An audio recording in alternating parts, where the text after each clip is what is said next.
म्हैसाळ योजनेतून वंचित राहिलेल्या किंवा अत्यल्प पाणीपुरवठा होणाऱ्या जत तालुक्यातील 65 गावांसाठी मंजूर झालेल्या विस्तारित म्हैसाळ योजनेच्या कामास अखेर सुरुवात झाली. पाईपलाईन टाकण्याचं काम सुरू असून म्हैसाळ योजनेच्या तिसऱ्या टप्प्यापासून जतच्या शेवटच्या टोकापर्यंत ही पाईप जाणार असल्याचे पाटबंधारे विभागाच्या वतीने सांगण्यात आले.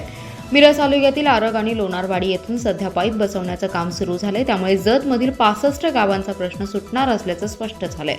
कृष्णा कोयना उपसा सिंचन प्रकल्पाच्या 5व्या सुप्रभा अहवालामध्ये सिंचनापासून वंचित गावांना म्हैसाळ योजनेचा लाभ देण्याचा प्रकल्प मंजूर करण्यात आला होता. त्या अहवालास डिसेंबर 2022 मध्ये मान्यता मिळाली आहे. त्या अनुषंगाने निविदा प्रक्रिया पूर्ण करून अखेरीस या कामाचे कार्यारंभ देण्याचे आदेश देण्यात आलेत. राज्य सरकारने या कामासाठी 981 कोटी रुपयांची अर्थसंकल्पात तरतूद केली असून ती रक्कम तातडीने खात्यावर जमा करण्यात आली आहे. उर्वरित 1000 कोटी रुपये सुद्धा वर्ग करावेत अशी मागणी जत तालुक्यातील जनतेने केली आहे. त्या पार्श्वभूमीवर आरग आणि लोणारवाडी येथे सुरू झालेल्या कामाला विशेष महत्त्व आहे. या कामांमध्ये योजनेचे 3 पंपगृह बांधणे, ऊर्ध्वगामी नलिका आणि गुरुत्वीय नलिकेचे काम करण्याचे प्रस्तावित आहेत. मूळ म्हैसाळ योजनेच्या टप्पा क्रमांक 3च्या संतुलन जलाशयांमधून पाणी उचलून एकूण 57 किलोमीटर अंतरावर मौजे येळदरी येथे भूतलांक 740 मीटर उंचीवर पाणी पोहोचवलं जाणार आहे. ऊर्ध्वगामी नलिकांसाठी MS पाईप आणि जोड प्रवाही नलिकांसाठी PCCP ही पाईप वापरण्यात येणार आहे. राज्याचे आरोग्यमंत्री तानाजी सावंत आणि वैद्यकीय शिक्षण मंत्री हसन मुश्रीफ यांना त्वरित बडतर्फ करण्याची मागणी मार्क्सवादी कम्युनिस्ट पक्ष आणि डाव्या पक्षांनी केली आहे. शासकीय रुग्णालयातील अनागोंदी, गैरकारभार आणि बेफिकर धोरणांविरोधात आज सांगलीतील स्टेशन चौकात निदर्शने करण्यात आली. त्यावेळी सार्वजनिक आरोग्य व्यवस्थेकडे शासनाच्या दुर्लक्षाचा निषेध करण्यात आलाय. किसान मोर्चाचे प्रदेशाध्यक्ष उमेश देशमुख यांनी नेतृत्व केलं. त्यांनी आरोप केलाय की नांदेडसह राज्यातील विविध जिल्ह्यात गेल्या काही महिन्यात रुग्णांचे होणारे मृत्यू सरकारचे अपयश दाखवतात.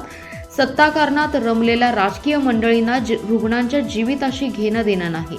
रुग्णांच्या मृत्यूला जबाबदार धरून सावंत आणि मुश्रीफ यांची मंत्रिपदावरून हकालपट्टी करावी. यावेळी आंदोलकांनी मागण्यांचं निवेदन जिल्हाधिकाऱ्यांना दिले. त्यातील मागण्या अशा आहेत की शासकीय रुग्णालयात हलगर्जीपणामुळे बळी पडलेल्या रुग्णांच्या कुटुंबियांना प्रत्येकी 10 लाख रुपये भरपाई द्यावी.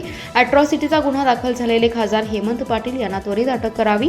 शासकीय रुग्णालयातील मृत्यूंच्या तपासासाठी उच्च न्यायालयाच्या निवृत्त न्यायमूर्तींच्या अध्यक्षतेखाली सक्षम चौकशी समिती नियुक्त करा. न्याय तपासाविना कोणत्याही निरपराध कर्मचाऱ्यांवर कारवाई करू नका. सार्वजनिक आरोग्य व्यवस्थेसाठी भरीव आर्थिक तरतूद करा. ती सुधारण्यासाठी श्वेतपत्रिका काढावी अशी मागणी यावेळी करण्यात आली आहे. व्हॉट्सअप अश्लील मेसेज पाठवत असल्याचा राग मनात धरून कवटेमहांकाळ शहरातील सुशील सूर्यकांत आठवले या 23 वर्षीय तरुणाचं अपहरण करून 5 जणांनी खून करून म्हैसाळच्या कालव्यात टाकलेला मृतदेह स्थानिक गुन्हे अन्वेषण विभाग आणि कवटेमहांकाळ पोलिसांच्या पथकाने शोधून काढलाय. 7व्या दिवशी लंगरपेठ गावच्या हद्दीत म्हैसाळ योजनेच्या बोगद्यातील विहिरीत सदरचा मृतदेह सापडला. या खून प्रकरणी 5 संशयितांना अटक केली आहे. कवटेमहांकाळ शहरामधील 23 वर्षीय तरुणाला कवटेमहांकाळ येथील जनावरांच्या बाजारातील शेडजवळ लाथाबुक्क्यांनी मारहाण करण्यात आली. त्यानंतर त्यास खासगी अँब्युलन्समधून काही अंतरावर नेऊन मारहाण आणि खून करून मृतदेह लोखंडी पुलावरून म्हैसाळ योजनेच्या कालव्यात टाकला होता. दरम्यान पोलिसांनी कवटेमहांकाळ येथील चैतन्य नामदेव माने, सुनील मारुती माने या दोघांनी स्थानिक गुन्हे अन्वेषणच्या पोलिसांसमोर हजर होत आपण खून केला असल्याची कबुली दिली. मृतदेह सापडतच नसल्याने पोलिसांना खुनाचा गुन्हा दाखल करता आला नव्हता. गुरुवारी मेघा सूर्यकांत आठवले यांनी आपला मुलगा सुशील हा बेपत्ता झाला असल्याची फिर्याद दिली. मेघा आठवले यांच्या फिर्यादीनंतर या 5 जणांच्या विरोधात खुनाच्या उद्देशाने अपहरण केल्याचा गुन्हा दाखल करण्यात आला. चैतन्य नामदेव माने आणि सुनील मारुती माने यांना स्थानिक गुन्हे अन्वेषण पोलिसांनी कवटेमहांकाळ पोलिसांच्या ताब्यात दिले. तर अनुज अमृत माने, अनिल मारुती माने आणि ऑल्विन संजय वाघमारे या 3 संशयितांना पोलिसांनी ताब्यात घेत अटक केली. 2 संशयित आरोपींनी आपण सुशील आठवलेचा खून केला असल्याची कबुली दिल्यानंतर गेल्या 8 दिवसांपासून पोलीस म्हैसाळच्या कालव्यात मृतदेहाचा शोध घेत होते. म्हैसाळ योजनेच्या कालव्याच्या बोगद्यात तपास केला. अखेर 7व्या दिवशी लंगरपेठ गावात म्हैसाळ योजनेच्या कालव्यामध्ये एक मृतदेह तरंगत असल्याचं स्थानिक ग्रामस्थांच्या लक्षात आलं. त्यावेळी 120 फूट खोल अंतरावरील बोगद्यात सुशीलचा मृतदेह तरंगत असल्याचं निदर्शनास आलं. बचाव पथकास बोलावून रात्री मृतदेह वर काढण्यात आला. पुसेसावळी येथे दंगली दरम्यान मरण पावलेल्या तरुणाच्या नातेवाईकांना 1 कोटी रुपये भरपाई देण्याची मागणी MIMने केली. दंगलीमागील सूत्रधारावर गुन्हे दाखल होऊनही त्याच्या अटकेमध्ये पोलीस टाळाटाळ करत असल्याचा आरोप केलाय. एमआयएमचे जिल्हाध्यक्ष डॉक्टर महेश कुमार कांबळे यांच्या नेतृत्वाखाली कार्यकर्त्यांनी जिल्हाधिकारी कार्यालयासमोर आंदोलन केले। तत्पूर्वी मिरजेतून जिल्हाधिकारी कार्यालयापर्यंत बाईक रॅली निघाली। निवासी उपजिल्हाधिकारी ज्योती पाटील यांना निवेदन देण्यात आले। या निवेदनात म्हटले की दंगल ओसरल्यानंतर झालेल्या तपासामधून खरे सूत्रधार स्पष्ट झालेत। 10 सप्टेंबर रोजी मौजे पुसेसावळी येथे जातीय तेढ निर्माण करणारी घटना घडली। यामध्ये धार्मिक स्थळाचं नुकसान करत एका गटाने केलेल्या हल्ल्यात एका तरुणाचा मृत्यू झाला तर 12 युवक गंभीर जखमी झाले।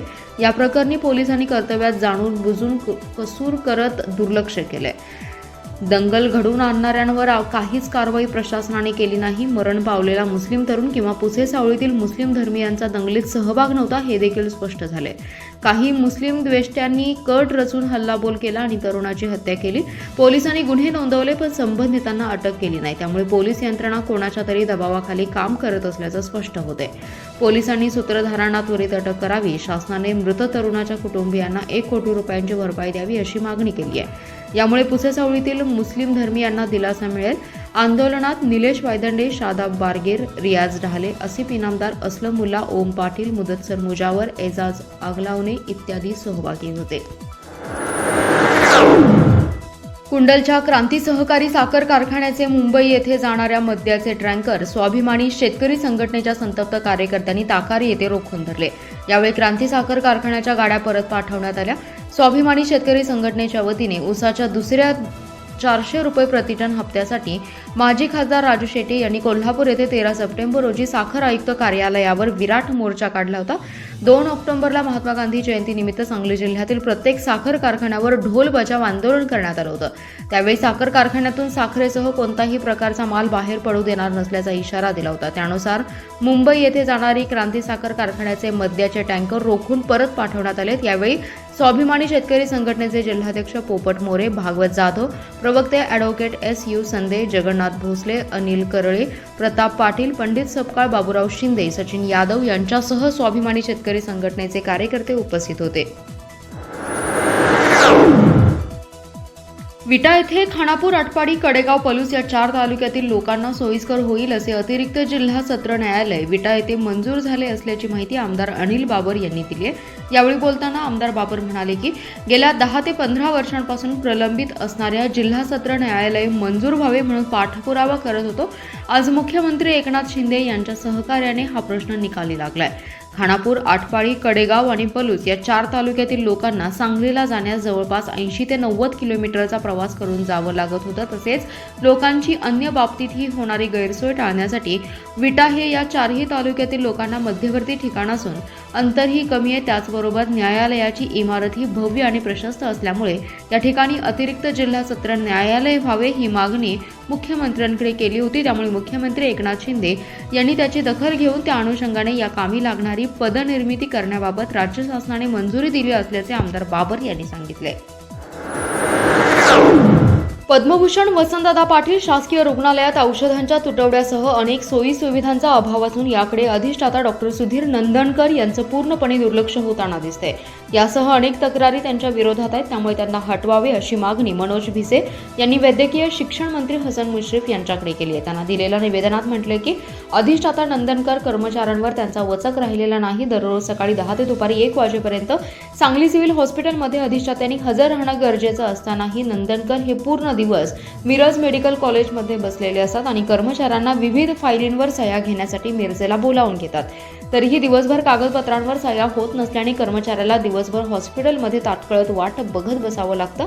अशा अकार्यक्षम अधिष्ठात्यांना बदलून त्या ठिकाणी कार्यक्षम अधिष्ठात्यांची नियुक्ती करण्यात यावी अशी मागणी वैद्यकीय शिक्षण मंत्री हसन मुश्रीफ यांच्याकडे गेली आहे। दरम्यान औषधांचा तुटवडा, सोयी सुविधांचा अभाव, रुग्णालयातील CCTV कॅमेरे नादुरुस्त असून या सर्वांकडे अधिष्ठाता डॉक्टर नंदनकर यांचं दुर्लक्ष होत असल्याने डीन हटाव सिव्हिल बचाव ही मोहीम हाती घेणार असल्याचेही मनोज भिसे यांनी सांगितले। Bharatiya Janata party OBC sale राष्ट्रीय सदस्या संगीता खोत यांनी किल्ला भाग येथे हादग्याचं आयोजन केलं होतं। या कार्यक्रमास सौ सुमनताई खाडे तसेच भाजप पदाधिकारी उपस्थित होते।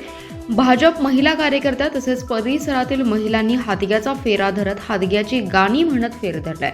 बळीराजाला हस्त नक्षत्राची गरज असते, परंतु हस्त हा म्हणावा तसा बरसलाच नाही, हस्त बरसावा यासाठी फेर धरून हादग्याची गाणी म्हणण्यात आली आहेत। ज्या दिवशी हस्त नक्षत्राची सुरुवात झाली त्या दिवसापासून हातिग्याची सुरुवात होते. पहिल्या दिवशी हत्तीचे चित्र भिंतीवर लावून त्याला हातिग्याच्या फुलांची माळ आणि विविध 16 प्रकारच्या फळांची माळ घालण्यात येते. त्याचप्रमाणे विविध पदार्थांची खिरापत सर्व महिलांनी आणून त्या ठिकाणी पदार्थ ओळखण्याचा कार्यक्रम होतो आणि खिरापत वाटली जाते.